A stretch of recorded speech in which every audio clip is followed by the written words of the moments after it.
course of the afternoon, I'm quite sure. We will reflect on the sheer impact of having to stay at home as well, because of course you're only meant to leave your home if you simply have a job that you can't do from home, or for a few other key essentials that we are now all aware of. Changing everyone's lives, really, these new rules, and changed in a very short period of time, and we do know that it has left a lot of people feeling scared or anxious. Let's take a few minutes to talk about what we perhaps can all do to try to help come to terms with this and to look after our mental health and not just think about our physical health. Let's talk to Dr Roberta Babb.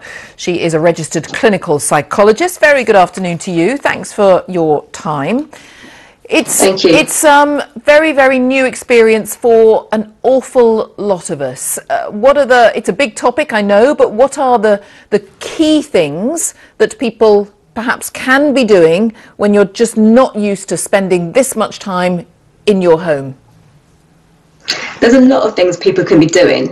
And I think the first thing really is to think about our mindset and really think about, why is this happening to us and why am I self-isolating or engaging in physical distancing? It's about reframing this. It's not the fact that we have to stay at home, but we have an opportunity to help others by protecting others by staying home. So really thinking about our mindset and really reframing it is important. So remembering why we're doing it, actually. It's not about us, we're doing this because then everybody benefits.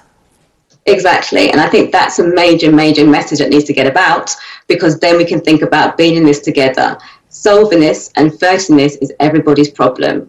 And I think in line with that is also really thinking about, what do we do at home to look after ourselves? And it's really about maintaining a routine. That's going to be really important. But it's also going to be thinking about, how do I do things differently? So thinking about, actually, how do I connect with people differently?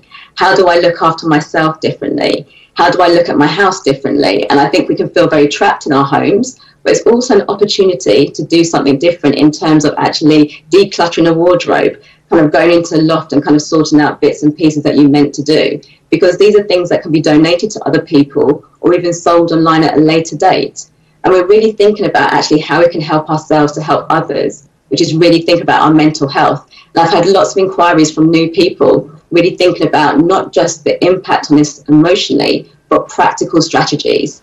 So thinking about the physical health, like you mentioned, but also really thinking about writing, because that can be really helpful, challenging ourselves to learn a new skill, maybe learn a new language, do some creative acting. There's lots of things going online, and there's a load of things we can be doing to look after our mental health. Yes, and I mean, there's a lot of brilliant stuff out there. There's a lot of help, but there are certain caveats to all of this, of course, and there are people who are going to be stuck at home who, frankly, are very, very worried. They've perhaps got no money coming in. They're in the kind of job where they're not being paid. I know we're going to hope to hear more from the government tomorrow about self-employed people who've not had any help so far, but there's many more issues than that. And if you're worried and you think, I don't know how to pay for any food, or perhaps also, do you know what, I can't get out and I don't know how to get any food because my local supermarkets run out of fresh fruit and vegetable. There are people in that position.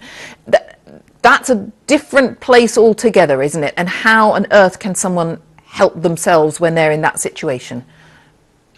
The first thing is really thinking about, what can I control and what can't I control?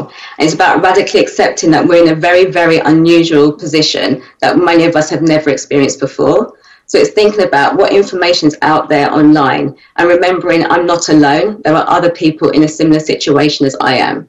So thinking about those sorts of things, and also just seeing how you can connect and get the information that you need to actually help yourself.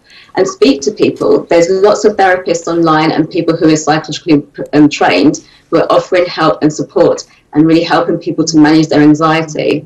It's important to remember the anxiety, the anxious feelings that we feel, is a normal response to an abnormal situation, and that really needs to be held in mind as well. Dr Roberta Babb, thank you very much indeed for talking to us. Thank you. Much more to come in the next half an hour. We'll pause though, catch up with